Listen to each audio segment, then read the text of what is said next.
Hello IIT aspirants, welcome to Mathbook. मैं आपका teacher Nitin और आज के इस वीडियो में हम डिस्कस करेंगे पीएनसी की डीपीपी नंबर 9 के solution. So without further ado let's get started. 2 Indians, 3 American, 3 Italians, 4 Russians, इनको एक राउंड टेबल पे बिठाना है such that the people of same nationality sit together.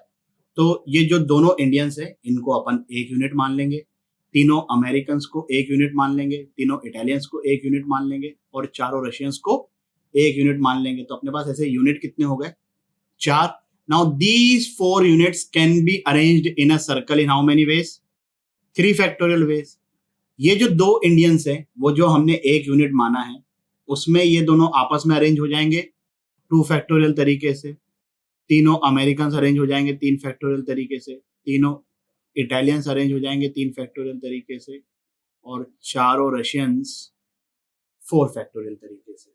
आगे आंसर, आगे बढ़ते हैं। सबसे बेहतरीन क्वेश्चन है इस डीपीपी का।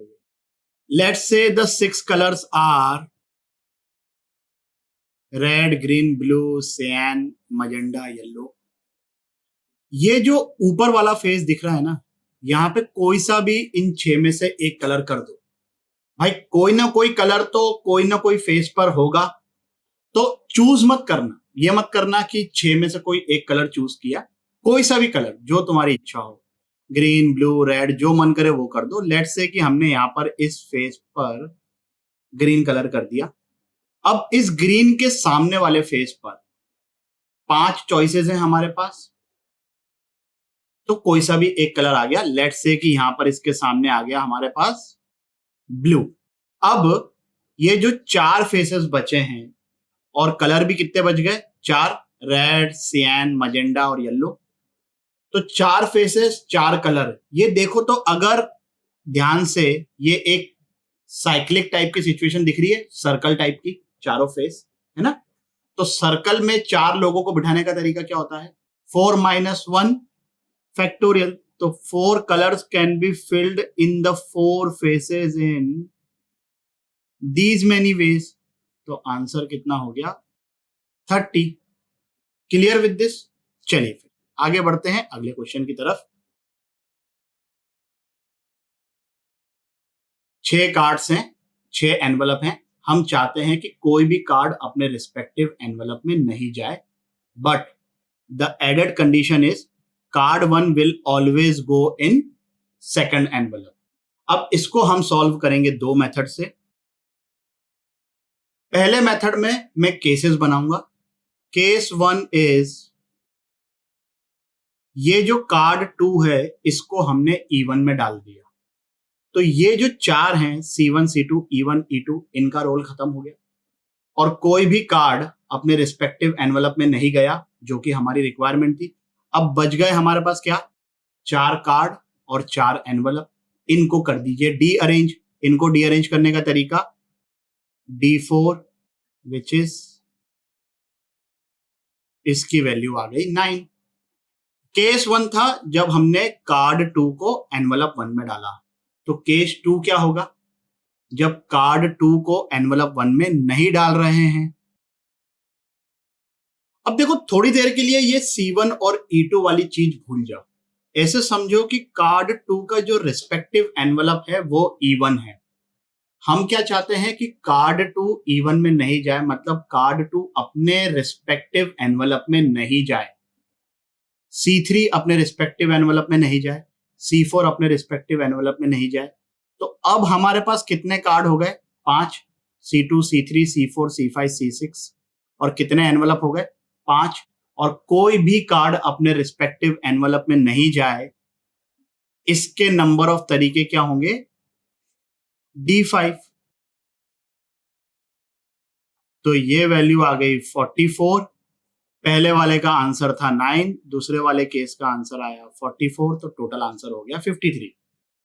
ये हुआ एक तरीका। दूसरा तरीका देखते हैं भाई। पहले तो ये भूल जाओ कि C1 E2 में गया है। Basic thing is we have 6 cards and 6 envelope. The number of ways of D arranging 6 objects is D6। चलो पहले हम D6 निकाल लेते हैं।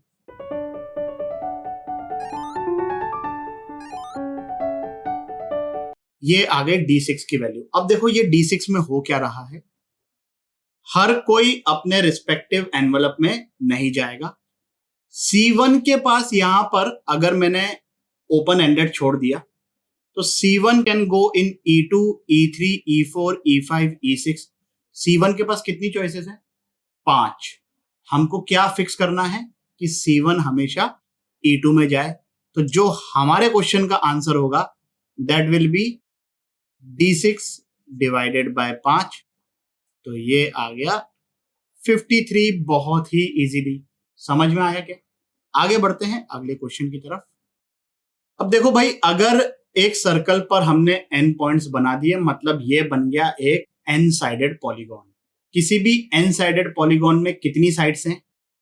n sides obviously. अगर उस पॉलीगॉन के सभी पॉइंट्स को मैं एक दूसरे से ज्वाइन कर दूं तो टोटल लाइंस कितनी मिलेगी? किसी भी लाइन के लिए हमें कितने पॉइंट्स की जरूरत होती है? 2 नॉन कोलिनियर पॉइंट्स की। तो टोटल लाइंस कितनी हो जाएगी? NC2। अब इन्होंने क्या बोला है कि जितनी भी लाइन सेगमेंट है joining every pair of adjacent point, मतलब they are talking about the sides of polygon, मतलब n साइड्स, उनको उन्होंने कलर कर दिया है ब्लू से। और जो बच गई, टोटल NC2 है तो बची कितनी? NC2 minus n। So what they are saying is कि NC2 माइनस n, इन साइड्स को तो हमने कलर किया है रेड कलर से और n साइड्स को हमने कलर किया है ब्लू कलर से, एंड दे आर इक्वल। अब हमें ये सिंपल सी इक्वेशन सॉल्व करनी है।